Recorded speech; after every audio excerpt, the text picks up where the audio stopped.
তো hello friends, Pooja's lifes and ব্লগে তোমাদের সবাইকে স্বাগত। তো আজকে চলে এসেছি নতুন আরেকটি মিনি ব্লগ নিয়ে। তো দেখতেই পাচ্ছ সকাল সকাল চলে এসেছি কিন্তু হাঁটতে। তো হাঁটতে এসে এইখানে আমাদেরকে একটু বসতে হবেই।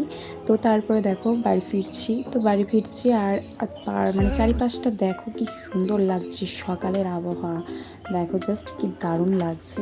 আর এই যে তোমাদেরকে তো আগেও শেয়ার করেছি আমি, এটা হচ্ছে আমাদের গ্রামের মন্দির, মানে মায়ের মন্দির এটা আমাদের গ্রামের।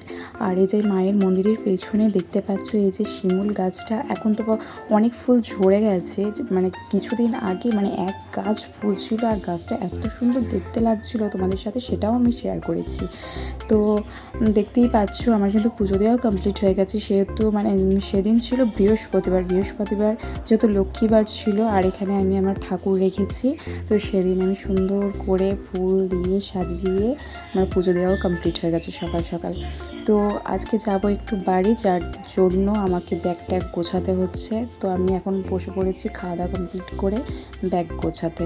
আর এই যে আমার সাজগোজ আমি বের করেছি, আমার ছেলে সেগুলোই দেখছে আর ওইগুলো নিয়ে খেলা করছে। তো হাজব্যান্ড গিয়েছিল স্কুল, তো স্কুল থেকে বাড়ি ফিরে এসছে 4টের দিকে বাড়ি ফিরে এসছে। তো আমরা বেরিয়েছি, রেডি হয়েছিলাম, আমরা বেরিয়েছি 4:30-এর দিকে।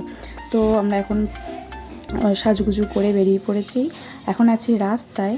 তো তোমাদের সাথে ভাবলাম একটু শেয়ার করি। তো আমার বাড়ি যেহেতু একটু অনেকটাই দূর, মানে বাইকেতে প্রায় 2 ঘন্টা লাগে।